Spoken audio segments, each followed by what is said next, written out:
মানুষের বেশি দরকার না, তারপর মানুষ বেশি হয়ে গেছে। এত মানুষ আমি চাই না, কারণ বেশি মানুষে হেদায়ত কম, অল্প মানুষে হেদায়ত বেশি। আল্লাহর ওলিরা বেশি মানুষ কখনো কামনা করে না, কম মানুষ কি করে? কারণ কোটি মানুষ পৃথিবী চেঞ্জ করতে পারে না। এই যে বর্তমান সময়ে আমরা মার খাচ্ছি কি খাচ্ছি না? ফিলিস্তিনে মার খায় না, মায়ানমারে মার খায়, ইরাকে মার খায়, ইয়ামানে মার খায়, সিরিয়াতে মার খায়। অতি দ্রুত যদি বাংলার মুসলমান পরিবর্তন না হয়, বাংলার জমিনেও মার পড়বে। এটা বেশি আপনারা মনে করলেন 90% মুসলমান মনে হয় আমাদেরকে কেউ কিছু করতে পারবে না। না না, আমাদের সমস্যার কারণে আমরা মার খাবো, আমাদের সমস্যার কারণে আমরা মার খাবো। কারণ আমাদের উপরে ইসলাম আছে, ভিতরে ঈমান নাই। তো না থাকলে মার খাবো না? খামো তো, আমরা মার খামো। তো আল্লাহর রসুলও বলে খাবি, তোদের দোষে। মালিক তো কাউরে মারতে চায় না, কারণ উনি তো আগে রহমান বসাইছে, উনি তো আগে রহিম বসাইছে, উনি তো আগে গফুর বসাইছে, উনি তো আগে সাত্তার বসাইছে, উনি তো আগে রাজ্জাক বসাইছে, উনি তো আগে রউফ বসাইছে। উনি মারতে রাজি নয়। কিন্তু আল্লাহ বলে, বান্দা না মেরে কি করতাম? তোদের গুনাহ, তোদের অবাধ্যতা, সীমালঙ্ঘন এত বেশি বেড়ে গেছে, আমি মালিক না মেরে পারলাম না। তো আমরা যখন এখন কয়শো কোটি মুসলমান, 200 কোটি, 800 কোটির মধ্যে কয়শো কোটি মুসলমানের সংখ্যা বেশি, মায়ের খাওয়ার মধ্যে কয় নাম্বার? 200 কোটি মানে এমনি কম মনে করছেন? 200 কোটি মানুষ চিল্লাই দিলে তো জমিন কাঁপিয়ে ওঠে। কিন্তু আমরা মায়ের খাওয়ার মধ্যে কয় নাম্বার? কেন? সংখ্যা দিয়ে জীবনে কোনোদিন জিতে না। সেই জন্যই তো বদরে ছিল 313, আর অপর দিকে ছিল 1000। আপনি বলবেন 1000, আমি বলবো 1000 নয়, 1000 মাঠে ছিল। সমগ্র বিশ্ব আবু জেহেলকে সাপোর্ট দিয়েছে, আবু লাহাবকে সাপোর্ট দিয়েছে। 313 জনের পক্ষে কেউ সাপোর্ট দেয় নাই। সাহাবায়ে কেরাম কান্না করে দিয়েছে, রসুলের চেহারা মলিন হয়েছে। আল্লাহ ডাক দিয়ে বললেন, হাবিব চেহারা মলিন, সুকে পানি, যুদ্ধের ময়দানে চেহারা মলিন করা মানায় না। শত্রুপক্ষ হাসবে, কান্নাকাটি করে না। জিহাদের ময়দানে কান্না নয়, জিহাদের ময়দানে সাহসিকতা দেখাতে হয়।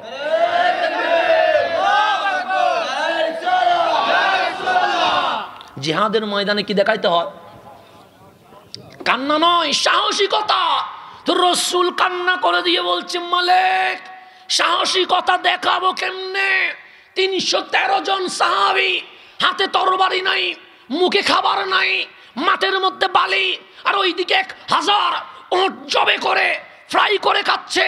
বিশ্ব তাদেরকে সাপোর্ট দিচ্ছে, আর নিউজ হচ্ছে মুসলমান হেরে যাবে। আবু জেহেল, আবু লাহাব, উতবা, সাইবা জিতে যাবে। আজকে নাকি ইসলাম বিচ্ছিন্ন হয়ে যাবে, কোরআন নাকি মুছে যাবে, কালিমা নাকি থাকবে না। আল্লাহ বলে, কে বলেছে? আমেরিকার নিউজ বলেছে, কানাডার নিউজ বলেছে, অস্ট্রেলিয়ার নিউজ বলেছে। আল্লাহর ডাক দিয়ে বলে, হাবিব মুসলমান জিতানোর জন্য অস্ত্র লাগে না, তরবারি লাগে না, বোমা লাগে না, হেলিকপ্টার লাগে না, বিশ্বের কোনো সাপোর্ট লাগে না। লা তাহিনু ওয়ালা তাহজানু, আমি আল্লাহ নিউজ দিচ্ছি, মুসলমান টেনশন নাই, পেরেশান নাই। ওয়া আনতুমুল আলাউন, তোমরাই জিতবে, তোমরাই জিতবে, তোমরাই জিতবে। 313 বদরি সাহাবী অবাক। আমার মালিক বলে কি, আমাদের তো তরবারি নাই, খাবার নাই, অস্ত্র নাই, সাপোর্ট নাই, জিতবো কেমনে? আল্লাহ বলে, অস্ত্র দিয়ে নয়, বোমা দিয়ে নয়, তরবারি দিয়ে নয়, সাপোর্ট দিয়ে নয়, ইন কুনতুম মুমিনিন, একটা জিনিস লাগবে, বুকে ঈমান, বুকে ঈমান। ঈমান যদি মজবুত থাকে, তোমরাই জিতবে। আজকেও আমরা বিশ্ব মুসলমানকে জানাচ্ছি, আমেরিকার সাপোর্ট লাগবে না, ইউরোপ কানাডার সাপোর্ট লাগবে না। খোদার কসম, সাহাবীদের মতো যদি ঈমান আবার আনিয়ে আসা যায়, মুহূর্তে ইসলাম জিতে যাবে।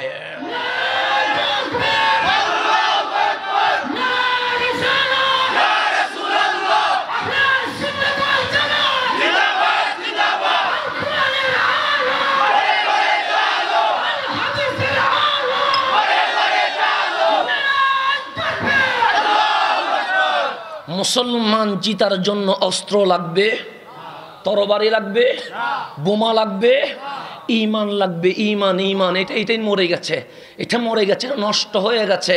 এখন আসেন আল্লাহর স্বপ্ন জাহান্নাম থেকে তুলে আমাদেরকে কি বানাবে? জান্নাতি বানাবে। বুঝেননি আমার কথা? বুঝতেছেন?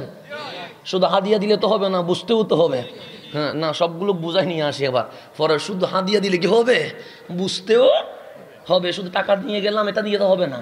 হাদিয়া দিবেন ঠিক আছে, সুন্নত, কিন্তু না বুঝি দেওয়ার দরকার নাই, বুঝি দেন। কথা ঠিক আছে না? বুঝে দেন। মাহফিল অনেক রকম হয়, কিন্তু কিছু মাহফিল সুন্নিয়তকে প্রশ্নবিদ্ধ করে। কিছু মাহফিল সুন্নিয়তকে কি করে? ওই রকম মাহফিল করার চেয়ে না করা ভালো, করার চেয়ে না করা ভালো। কারণ যেই মাহফিলের কারণে বাতিল সম্প্রদায় সুন্নিয়তের প্রতি আঙ্গুল তুলে, এই মাহফিলের দরকার নাই। দরকার আছে? এখন মাহফিল কিসের জন্য? জমানোর জন্য। কিসের জন্য? সেখানে কি হয়? কিচ্ছা হয়, কাহিনী হয়, গান হয়। কি মমতাজ! আমাদের হুজুরদের কাছে মমতাজ ফেল হয়ে যায়। গানের বাজার বসাই দিছে মাহফিলকে। কিসের বাজার? গানের বাজার। দরকার নাই ওই মাহফিল। মাহফিল না করে মমতাজকে নিয়ে আসেন। মাহফিলের দরকার কি? ওই মাহফিল করে আমার ইসলামকে প্রশ্নবিদ্ধ করার দরকার কি? এই অধিকার কে দিয়েছে? এই সুন্নিয়ত কারো কাছে বিক্রি করা হয় নাই।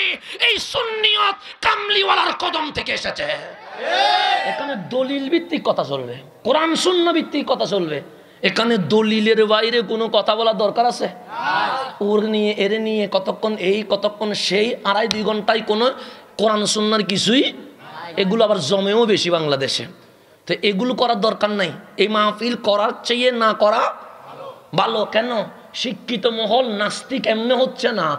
কোরআনে কি কোনো ভুল আছে? কোরআনের কারণে নাস্তিক হচ্ছে না। বুখারীতে কি কোনো ভুল আছে? নাই। নবীর জীবনীতে কোনো ভুল আছে? তাহলে নাস্তিক হচ্ছে কেন? আমি মোল্লার এই বক্তব্যগুলো দেখে যখন দেখছে আমার বক্তব্যের মধ্যে কোরআন সুন্নাহ দলিল এভিডেন্স নাই, নাস্তিক হওয়ার সুযোগ বেড়ে গেছে। এই নাস্তিক এমনিতে হয় নাই, আমরা দায়ী। আমরা দায়ী। সেই জন্য স্কুল কলেজ ইউনিভার্সিটির ছেলেরা এখন মুখ ফিরাই ফেলে, এখন মাহফিলে আসতে চায় না। ওদের মাহফিল, ও সেখানে তো গান হবে। ওদের মাহফিল, ওখানে তো কখনো নাচানাচি হবে। ওদের মাহফিল, এখানে কিচ্ছা কাহিনী হবে। এই সূত্র থেকে দূরে এসে আমাদেরকে আবার শাহজালালের সিস্টেমে মাহফিল করতে হবে, শাহপরানের সিস্টেমে মাহফিল করতে হবে। তারপর জিতবে, না হলে জিতার কোনো সুযোগ নাই। ওরে গালি দিয়ে কি করতাম? ভুল দোষ তো আমার বেশি। ওরে পরে গালি দেন, দোষ আগে আমার বেশি। আমারটা ঠিক করেন। আল্লাহর জন্য আমাদেরকে বুঝার তৌফিক দান করে। এখন আমার কথা বুঝতেছেন? বুঝলে জি বলবেন, না বুঝলে না বলবেন। বুঝতেছেন নেই? তাহলে আমরা জিতবো, শর্ত ঈমান লাগবে। কি লাগবে? এখানে সবাই মুসলমান, সন্দেহ আছে? আছে? যদি কোনো হিন্দু ভাই আসে তারা কি মারবেন? বৌদ্ধ আসলে মারবেন? নাস্তিক আসলে মারবেন? না না। সে যদি না আসে তারা আমি কালিমার দাওয়াত দিব কেমনে? আসতে হবে। কিন্তু এখানে আমার জানা মতে আসে নাই। তাহলে আমরা সবাই মুসলমান, আমরা সবাই আসলে আমাদের কোনো আপত্তি। আমার ভাইকে আমি বুকে জড়ায়া তারা আমি কালিমার দাওয়াত দিব। কিসের দাওয়াত? কারণ আমি চাই না আমার কোনো ভাই জাহান্নামে যাক। আমি চাই না আমার কোনো ভাই কবরের মধ্যে লাঞ্ছিত হোক। এটা আমি চাই না। কেন? আমার নবী তো গালি শিখাই নাই। ইহুদির লাশ যাচ্ছে। কার লাশ? ইহুদিরা বড় ভয়ঙ্কর। এই জমানায় শুধু বিরোধিতা করছে তা নয়, এই জমানায় শুধু মুসলমান মারছে তা নয়, নবীর জমানায় আমার নবীরে যেই সম্প্রদায় সবচেয়ে বেশি কষ্ট দিয়েছে তার নাম ইহুদি। তার নাম কি? বর্তমান দাজ্জাল আসার জন্য যত প্রস্তুতি দরকার, দাজ্জালকে সাপোর্ট দেওয়ার জন্য যা কিছু লাগে সব কিছুর যোগান দিচ্ছে তার নাম ইহুদি। তার নাম কি? এখন আমরা মুসলমানের ছেলেরা তো বুঝি না, না বুঝে ওদের পিছনে পিছনে দৌড়ে। ওরা 1 নাম্বার ওদের স্টেটমেন্ট হচ্ছে উলঙ্গ হ, উলঙ্গ হ। তো উলঙ্গ তো মুসলমানকে এমনি করা যাবে না। তো ইহুদিদের চক্রান্ত হচ্ছে আগে আমি আমার ওয়াইফকে উলঙ্গ করব, আমার মেয়েকে উলঙ্গ করব, সমাজকে উলঙ্গ করব। এখন ওইদিকে পশ্চিমারা উলঙ্গ হয়, হিন্দি ফিল্মে উলঙ্গ হয়, দেখবেন বাংলাদেশেও দেখবেন আমার বোনরা পোশাক পরিধানের অধিকার চাই বলে উলঙ্গ হইতে বসে আছে। ইহুদিদের এজেন্ট বুঝতে পারে না। আল্লাহ যেন আমার বোনদের বোঝার জন্য তৌফিক দান করে। তাহলে ইহুদিরা এই জামানায় নয়, ওই জামানায়ও ছিল কি ছিল না? আমার রসুলকে বেশি কষ্ট দিয়েছে। নবীজি বদদুয়া করেন না, কিন্তু এই ইহুদির জন্য বদদুয়া করেছেন। এই ইহুদি এত বেশি জঘন্য, তো ইহুদি মারা গেছে, লাশ যাচ্ছে, কি যাচ্ছে? তো আমার বিপক্ষের যদি কেউ মারা যায়, আমরা খুশি হইয়া আলহামদুলিল্লাহ বলি। মুসলমান আমার বিপরীত আর কি, যে কোনো কারণে সে মারা গেছে, আমি কি বলি? ইন্নালিল্লাহ বলি না, আলহামদুলিল্লাহ। মারা যাওয়ার পর কেমন মুসলমান? আলহামদুলিল্লাহ বলো। তুই মারা গেছে, তার হিসাব কার সাথে? এখানে আমার কিছু বলার দরকার আছে? মুসলমান মরলে আমরা আলহামদুলিল্লাহ বলি। আপনার সাথে আমার বিপরীত থাকতেই পারে, আপনি আমার সাথে নাও হতে পারে, কিন্তু আপনি তো মুসলমান, আমি তো মুসলমান। মারা গেছি, ইন্নালিল্লাহ পড়তে ইচ্ছে করে নাই, আলহামদুলিল্লাহ না বলে চুপ থাকলে তো হয়, চুপ থাকলে। কিন্তু আমরা বলি আলহামদুলিল্লাহ। আমার সাথে আপনার মিলে নাই, আমি মরে গেলেও অনেকে বলবে আলহামদুলিল্লাহ, এরকম বলবে, স্বাভাবিক বিষয়। কিন্তু মুসলমান কেন এগুলো করছেন? মতাদর্শের বিপরীত থাকতেই পারে, দল ভিন্ন ভিন্ন হতেই পারে, কিন্তু ইসলামের উপর আঘাত আসলে তখন তো ভিন্নতা নয়, তখন তো একই মঞ্চেই বসতে হবে। বসতে হবে না? আগামীতে আমাদেরকে একসাথে বসতে হবে। যদি হুজুর কখন কাদিয়ানি আছে না? নাই আছে, যারা আমার নবীকে শেষ নবী মানে না, এগুলো উইফুকার মতো বাড়া শুরু করছে, এগুলোর দমানো দরকার আছে না? নাই। তো এই কাদিয়ানিদেরকে দমিয়ে দিতে ভিন্ন ভিন্ন আন্দোলন করতে হবে না একযুগে আন্দোলন করতে হবে? তা আজকে না হইলে কালকে একই মঞ্চে বসতে হবে। হিজবুত তাওহীদ নামের একটা ইহুদিদের এজেন্ট আছে না? নাই। তো ওইটাকে দমিয়ে দেওয়ার জন্য ভিন্ন ভিন্ন আন্দোলন করলে হবে না এক মঞ্চে বসতে হবে? এক মঞ্চে বসতে হবে। তাহলে আপনি আমি বিপরীত আছি, কিন্তু ইসলামের জন্য, কোরআনের জন্য, আল্লাহর জন্য, নবীর জন্য, আমার নবীর ইজ্জত রক্ষায়, খতমে নবুয়ত ইজ্জত রক্ষায় আমাদেরকে আজ না হলে কাল একসাথে আন্দোলন করতে হবে। তাই এগুলো আর কতদিন মাঠে জিয়ে রাখবেন? আসেন একই সাথে বসি, কথা বলি। কি সমস্যা? একটু আপনিও আদর নিয়ে শুনেন, আমিও ভালোবাসা নিয়ে শুনি। ইসলাম তো আর বাপদাদা থেকে আসে নাই, ইসলাম তো মালিক থেকে এসেছে। ইসলামের পিছনে তো দলিল আছে। আসেন দলিল দিয়ে বসি, দলিল যার পক্ষে কথা বলবে আমরা সবাই তার পক্ষে কথা বলবো। আর কোনো ঝামেলা আছে? মারামারি হবে? হবে না। আমার কথাই তো ইসলাম চলবে না, আপনার কথাই ইসলাম চলবে না। ইসলাম চলবে দলিল দিয়ে, দলিল যেই দিকে আমরা দৌড় দিব সেদিকে। আর কোনো ঝামেলা হবে? হবে না। এখন আসেন সামনের দিকে যায়। আমরা তো মাঝে মাঝে শত্রুপক্ষ মারা গেলে আলহামদুলিল্লাহ বলি। ইহুদির লাশ যাচ্ছে, ইহুদি মানে যারা সেই জামানা থেকে এই জামানা পর্যন্ত মুসলমানকে কষ্ট দেয়। রসুলে পাক বসা ছিলেন, লাশ দেখে ফাকামা রাসূলুল্লাহ সাল্লাল্লাহু আলাইহি ওয়াসাল্লাম, আমার রসুল দাঁড়িয়ে গেলেন। শুধু দাঁড়িয়েছে তা নয়, সুম্মা বাকা, বাচ্চার মতো কান্নাকাটি করতে লাগলেন। ডানে বামের সাহাবী ডাক দিয়ে বললেন, ইয়া রাসূলুল্লাহ, কাঁদেন কেন? কাঁদেন কেন? লাশটা ইহুদি, ও তো আমাদের বিরোধিতা করেছে, ও তো আমাদের শত্রু। আরে শত্রু মারা গেছে, কান্নার কি আছে? এটা তো আনন্দের বিষয়। আমার রসুল কান্না করে বলছেন, তোমরা বুঝবে না, সে আমার চোখের সামনে চলে যাচ্ছে। ঈমান না থাকার কারণে কবরে যেতে যেতে দেরি, জাহান্নামের আযাব শুরু হইতে দেরি হবে না। আমি রহমতুল লিল আলামিন, এই কারণে কান্না করছি, আমার চোখের সামনে জাহান্নামে চলে যাচ্ছে। কাশ ও যদি আমার কালিমাটা পড়তো, আজকে তো জাহান্নামে নয়, সে তো জান্নাতে চলে যেত। এটার নাম রহমতুল লিল আলামিন। যিনি মানুষের ভালো কামনা করেছেন, যিনি মানুষকে জান্নাতে নেওয়ার জন্য চেষ্টা করেছেন। ইহুদির লাশ দেখে যিনি কান্না করছে, ইহুদি জাহান্নামে চলে যাচ্ছে। সুতরাং আপনি আমার আদর্শ কীরকম হওয়া দরকার? গালি দেওয়া আমাদের আদর্শ নয়, প্রেম দেওয়া আমাদের আদর্শ। হিন্দু যদি আসে আমি না করব না, বৌদ্ধ যদি আসে আমি না করব না, চাকমা যদি আসে আমি না করব না। কিন্তু আমার জানা মতে এখানে কোনো বিধর্মী আসে নাই। আমরা সবাই মুসলমান, এতে কোনো সন্দেহ আছে? এখন আমি যদি বলি আপনারা নতুন করে কালিমা পড়ে মুসলমান হন, আপনারা কি এটা মানবেন? আপনারা বলবেন ইতে আনছে কে? বলবেন না? বলছে মুসলমানের মাহফিল, দাখিল মাদ্রাসা, বার্ষিক সভা, আর ইতে আসে এখানে আমাদেরকে কি পড়াচ্ছে? কালিমা পড়াচ্ছে। আপনারা হাসবেন না? তখন আপনি মাহফিল কমিটিকে বলবেন, ওরে যে দাওয়াত দিছস ওর মেন্টাল ঠিক আছে কিনা দেখস নাই কেন, অ্যাম্বুলেন্স নিয়ে আয়, ওরে ফাপনায় ভর্তি করা। বলবেন কি বলবেন না? বলবেন। কেন? আমি বললাম কি পড়েন? কালিমা পড়েন। আপনি বলবেন মানবো না, কালিমা কেন পড়বো? আরে কালিমা তো পড়বে হিন্দু, কালিমা তো পড়বে বৌদ্ধ, কালিমা তো পড়বে নাস্তিক, কালিমা তো পড়বে চাকমা। এখন আমি বললে আপনি বলছেন মানবো না, তো আল্লাহ কি বলছে?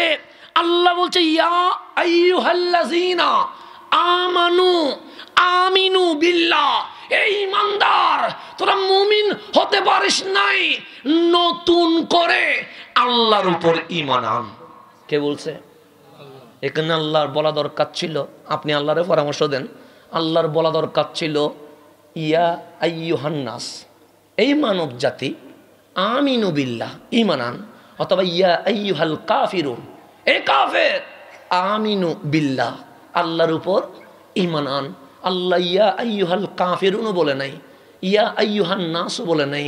আমরা যারা মাহফিলে আসলাম তাদেরকে বলছেন ইয়া আইয়ুহাল্লাযীনা আমানু, এই ঈমানদার, আমিনু বিল্লাহ, তুমি আল্লাহর উপর ঈমান আনো। মালিক আমি তো লা ইলাহা ইল্লাল্লাহ মুহাম্মাদুর রাসূলুল্লাহ এটা পড়েছি বিদায় তো মাহফিলে এসেছি। মালিক আমি ঈমান এনেছি বিদায় আজান দিলে মসজিদে গিয়েছি। মালিক আমি ঈমান এনেছি বিদায় আমি কোরআন পড়েছি। আল্লাহ বলে ঈমানদার হোস নাই। মালিক কেন? তো আমরা তো লা ইলাহা ইল্লাল্লাহ পড়লাম। এখন আসেন, আমাদের বিশ্বাস যেখানে কেউ দেখে না সেখানে আল্লাহ দেখে। আল্লাহ দেখেনি। এখন আমাদের কাজ কি? ইয়াবা নিলাম, মাদক নিলাম, ডানে দেখলাম বড় ভাই নাই, বামে দেখলাম বড় বোন নাই, দেখলাম বললাম কেউ তো দেখে না, মাদক খাওয়া শুরু করছি। জেনা করলাম, সামনে যিনি পিছনে দেখলাম বাবা মা নাই, জেনা করা শুরু করলাম। আল্লাহ বলে তোর ঈমান যদি হইতো এটা, যেখানে কেউ নাই সেখানে আল্লাহ আছে। তুই তো জেনা করতে পারতি না, তুই তো মদ খাইতে পারতি না, তুই তো সুদ ঘুষের লেনদেন করতে পারতি না, তুই তো মিথ্যা বলতে পারতি না। তো উপরে কালিমা পড়লে ভেতরে তোর আকীদা ঠিক নাই। ইয়া আইয়ুহাল্লাযীনা আমানু, এই ঈমানদার, আমিনু বিল্লাহ আল্লাহর উপর ঈমান আন। মালিক ঈমান কিভাবে আনবো? আল্লাহ বলে ইয়া আইয়ুহাল্লাযীনা আমানু দুখুলু ফিস সিলমি কাফা, অর্ধেক মুসলমান হওয়ার দরকার নাই। তুমি খেলাও দেখবে আবার বলবে আমি মুসলমান, তুমি নাচবে আবার বলবে আমি মুসলমান, তুমি 31শে ডিসেম্বর 31st নাইট করবে আবার বলবে আমি মুসলমান, তুমি পার্কে যাবা আবার বলবে আমি মুসলমান, তুমি নেইমারের মতো চুল কাটবা আবার বলবো আমি মুসলমান, তুমি নায়কের মতো কাপড় পরবা আবার বলবে মুসলমান, তুমি দুনিয়াতে জুলুম করবা আবার বলবে মুসলমান। মালিক বলে অর্ধেক মুসলমানের কোনো দরকার নাই। উদখুলু ফিস সিলমি কাফা, মুসলমান হলে 100% মুসলমান হতে হবে। এতে কোনো সন্দেহ আছে? মদ খাইয়া মুসলমান হওয়ার দরকার আছে? জেনা করে মুসলমান হওয়ার দরকার আছে? মা বাবারে বৃদ্ধাশ্রমে রেখে জেনা কর মুসলমান হওয়ার দরকার আছে? পরকিয়া করে মুসলমান হওয়ার দরকার আছে? আল্লাহ বলে অর্ধেক মুসলমান হোস না। কেন? আপনি নামাজ পড়লে আল্লাহর ক্ষমতা বাড়ে না, আপনি নামাজ না পড়লে আল্লাহর ক্ষমতা কমে না। তো আল্লাহ বলে তোরা যদি বেঈমান হস, মুরতাদ হস, কোনো সমস্যা না, হয়ে যা।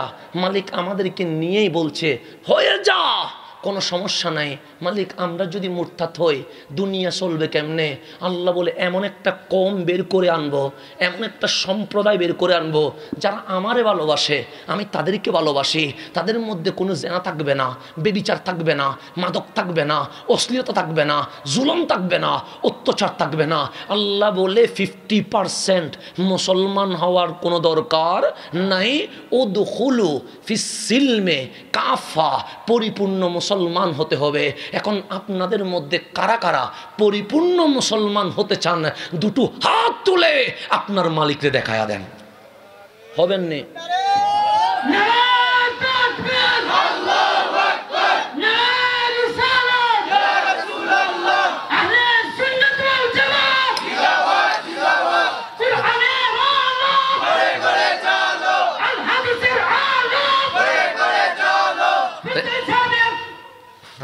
আলহামদুলিল্লাহ। তাহলে এখন বলেন আমরা পরিপূর্ণ মুসলমান হতে চাই কি চাই না? আল্লাহ বলেন উদখুলু ফিস সিলমে কাফা, ঈমান আছে জিতবেন, ঈমান নাই মাইর খাবেন। তাহলে মাইর খাওয়ার দরকার নাই, জিতার দরকার। 200 কোটি মুসলমান হয়ে আমেরিকা ইউরোপের তাবেদারি করার দরকার নাই, জিতার দরকার। সেই জন্য আসেন উদখুলু ফিস সিলমে কাফা, পরিপূর্ণ মুসলমান হতে হবে। এখন আপনি পরিপূর্ণ মুসলমান হবেন কেমনে? 100% মুসলমান হবেন কেমনে? এখন আল্লাহ আমাদেরকে জিজ্ঞেস করছে তোরা কি মুমিন? আমরা বলছি মুমিন। এখন আল্লাহ বলে ঈমান আনছোস কেন? আমাদের ঈমান আনার পিছনে উদ্দেশ্য আছে না নাই? আসেনি? আল্লাহ আমাদের বড় প্রশংসা করেছে। আপনাকে দুর্বল মনে করবেন না, আপনাকে আপনি অবহেলা করবেন না, আপনাকে আপনি যেমন তেমন মনে করবেন না। কেন? আল্লাহ আপনার প্রশংসা করেছে। কেমন প্রশংসা জানেন? মুসা আলাইহিস সালাম তুরে সাইনা থেকে নেমে বনি ইসরাইলকে বলছেন তাআলাউ বিনা, আমার কাছে আয়, আমার কাছে আয়। বনি ইসরাইল আসলেন, মুসা আলাইহিস সালাম বললেন লা ইলাহা ইল্লাল্লাহ, আল্লাহ ছাড়া কোনো মাবুদ নাই। বনি ইসরাইল বলে আচ্ছা আল্লাহ ছাড়া কোনো ইলা নাই, সাহা কুল হু আল্লাহু আহাদ, আল্লাহ এক। বনি ইসরাইল বলেন লান নুমিনা লাকা, আপনার উপর ঈমান আনবো না। মুসা আলাইহিস সালাম অবাক হয়ে গেলেন, কিরে আমি একজন নবী, আমি একজন রাসূল, আমার উপর তাওরাত কিতাব নাজিল হয়েছে, আমি কালিমুল্লাহ, আমার কথা মানা ফরজ। সুতরাং বনি ইসরাইল আল্লাহ এক, মেনে নাও। বনি ইসরাইল একটু গাত্তারা টাইপের মানুষ, বলছেন লান নুমিনা লাকা হাত্তা নারাল্লাহ জাহরাতান, যতক্ষণ আল্লাহরে চর্মসুকে দেখব না ততক্ষণ আল্লাহর উপর ঈমান আনবো না, দেখলেই ঈমান আনবো। আমার মালিক বলে মুসা আমি যদি দেখা দেই, হিন্দু তো আর হিন্দু থাকবে না, বৌদ্ধ তো আর বৌদ্ধ থাকবে না, চাকমা তো আর চাকমা থাকবে না, নাস্তিক তো আর নাস্তিক থাকবে না। আল্লাহরে দেখলে যে কেউ তো ঈমান নিয়ে আসবে। আসবে কি আসবে না? তখন ঈমানের মধ্যে মোহাব্বত নাই। কি আছে? এক ভয় আছে। কি আছে? আমরা মাঝে মাঝে অনেককে সম্মান করি ভয়ে। সম্মান করি কিসে? কথা ঠিক নেই? এই যে কিছুদিন আগে নির্বাচন গেছে না, গেছে তো, আমি কোনো দলের পক্ষে কথা বলছি না, অনেকের এমপি শেষ হয়ে গেছে, আছে না? 10 বছর 15 বছর কি ছিল, এমপি ছিল, ওনার সামনে পুলিশ, পিছনে দেখলে আমরা কি দিছি, যেদিন রেজাল্ট বের হইছে প্রকাশ হইল উনি ফেল, তার পরের দিন নয় সেই দিনও অনেক এমপিকে জনগণ মার দেওয়া শুরু করছে। আমাদের চট্টগ্রামে হয়েছে, কয়েকটা মারছে। তাহলে এখানে সম্মান যে করছেন এটা কি বিদ্যুৎ থেকে করছেন না ভয়ে করছিলেন? পথ আছে সম্মান চলছে, পথ নাই সম্মান নাই, এটা ছিল ভয়। আর একটা আছে অমুক ভাইয়ের চরিত্র ফুলের মতো, এরকম স্লোগান দিছেন কি দেন নাই? দিছেন তো, মাঠ গরম করছেন, এটা ভয়ে দেন নাই, এটা দিছেন 200 টাকার লোভে। কথা ঠিক নেই? আমি কি মিথ্যা বলতেছি? তাহলে আমরা সম্মান করি কখনো ভয়ে, কখনো লোভে লোভে লোভে লোভে পরে 200 টাকা 300 টাকা। আরে নিজের মাথার দামটাও বুঝে না। গরুও তো বিক্রি হয় 70-80 হাজার টাকায়, তুমি কেমনে নিজের 200 টাকায় বিক্রি করো? নিজের একটু চিনো না, তোমার মাথাটা কেমন দামি। তোমার মাথা না সুবহানা রাব্বিয়াল আলা বলে ঝুঁকে যায়, তোমার ঠোঁট না মাওলার জিকির করে, তোমার কত দাম। আল্লাহ বলে গরুর চেহারাটা নিচের দিকে করে দিছি, ছাগলের চেহারা নিচের দিকে করে দিয়েছি, মুরগির চেহারা নিচের দিকে করে দিয়েছি। বান্দা তোর সারিফা দেই নাই, হাত দিয়া বক্ক দিয়া চেহারা উপরের দিকে করে তোরা আমি আশরাফুল মাখলুকাত বানায়া তোর মাথারে সবচেয়ে দামি বানাই দিছে। আর ওই মাথা আমরা 50 টাকা দিয়ে বিক্রি করি। 100 টাকা দিয়ে বিক্রি করি, 200 টাকা দিয়ে বিক্রি করি, 500 টাকা দিয়ে বিক্রি করি।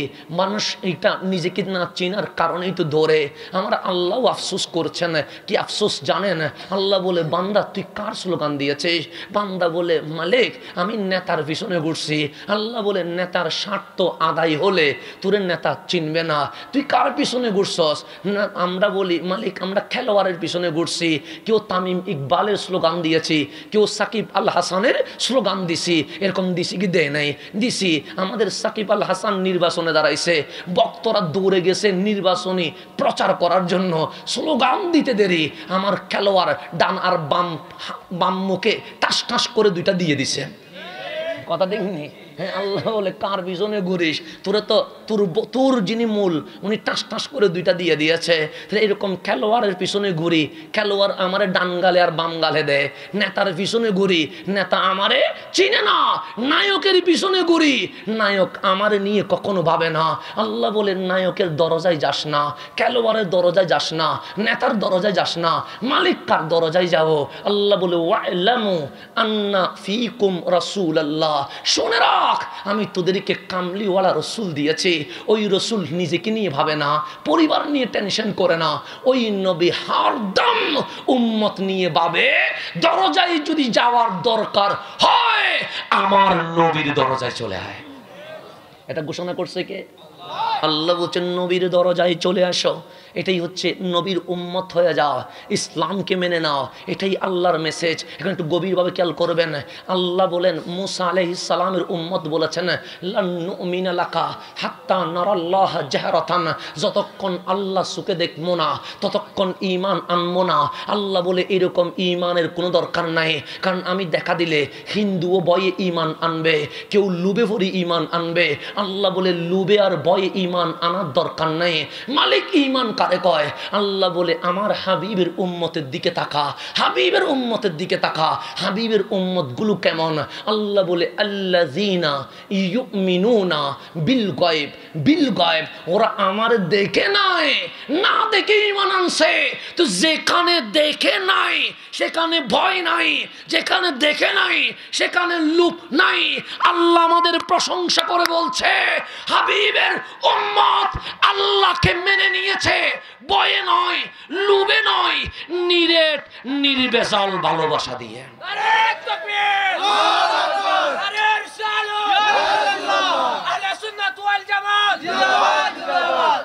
তাহলে আমার আল্লাহ বলেন আল্লাযীনা ইউমিনুনা বিল গায়ব, আমার হাবিবের উম্মত আমারে দেখে নাই, না দেখে ঈমান আনছে। না দেখার মধ্যে ভয় নাই, না দেখার মধ্যে কোনো লোভ নাই। সুতরাং আমার হাবিবের উম্মতের ঈমান নিরেট নির্বেজাল। এখন আল্লাহ ডাক দিয়ে বলছেন বান্দা ঈমান এনেছিস? আমরা বলছি এনেছি। কিভাবে আনলি? আমরা বললাম লা ইলাহা ইল্লাল্লাহ বলে তাওহীদের উপর ঈমান আনলাম। মুহাম্মাদুর রাসূলুল্লাহ সাল্লাল্লাহু আলাইহি ওয়াসাল্লাম বলে রিসালাতের উপর ঈমান আনলাম। তোমার কোরআনের ফাতিহা থেকে নাস পর্যন্ত পড়ে সমস্ত আমালের উপর ঈমান আনলাম। আল্লাহ বলে ঈমান আনছস, তোকে কি কেউ জোর করেছে? আমরা বলি করে নাই। কেউ কি ভয় দেখিয়েছে? আমরা বলি দেখাই নাই। কেউ কি লুপ করেছে? আমরা বললাম লুপ করে নাই। যেমন 1971-এর আগে বাংলাদেশে হিন্দু ছিল, বৌদ্ধ ছিল, মুসলমান ছিল, কিন্তু 1971-এর আগে এই জমিনে কোনো খ্রিস্টান ছিল না। কিন্তু বর্তমান সময়ে রাজশাহীর অনেক গ্রাম খ্রিস্টান হয়ে গেছে। পার্বত্য অঞ্চল রাঙ্গামাটি, বান্দরবন, খাগড়াছড়ি অনেক অঞ্চল খ্রিস্টান হয়ে গেছে। আপনি ওই সব এলাকায় একটু ঘুরে দেখেন, ওদেরকে জিজ্ঞেস করেন খ্রিস্টান হয়েছ, তুমি কি বাইবেল পড়েছ? বলবে না বাইবেল পড়ি নাই। ইনজিল সম্পর্কে জানো? সে জানি না। তো তুমি খ্রিস্টান হলে কেন? তখন বলবে আমি যখন খ্রিস্টান ছিলাম না, আমার চাকরি ছিল না, টাকার মতো জায়গা ছিল না, আমি খ্রিস্টান হতে দেরি আমার বিল্ডিং হয়ে গেছে, গাড়িও হয়ে গেছে, চাকরিও হয়ে গেছে, আমেরিকার ভিসাও মিলে গেছে। কথা ঠিক নেই? মিথ্যা কইলাম নি? আপনি ঘুরে দেখেন, রাজশাহীতে যান, যশোরে যান, আমাদের চট্টগ্রামের পার্বত্যে যান, টাকার লোভে খ্রিস্টান। কিসের লোভে? টাকার লোভে। এখন এখানে যারা বসে আছেন, আপনাদেরকে যদি আজকে আমেরিকা যদি বলে লাল পাসপোর্ট দিব, কোটি ডলার দিব, আসো খ্রিস্টান হও, আপনারা কি হবেন? আপনারা বলবেন গড দান দিব, ঈমান দিব না।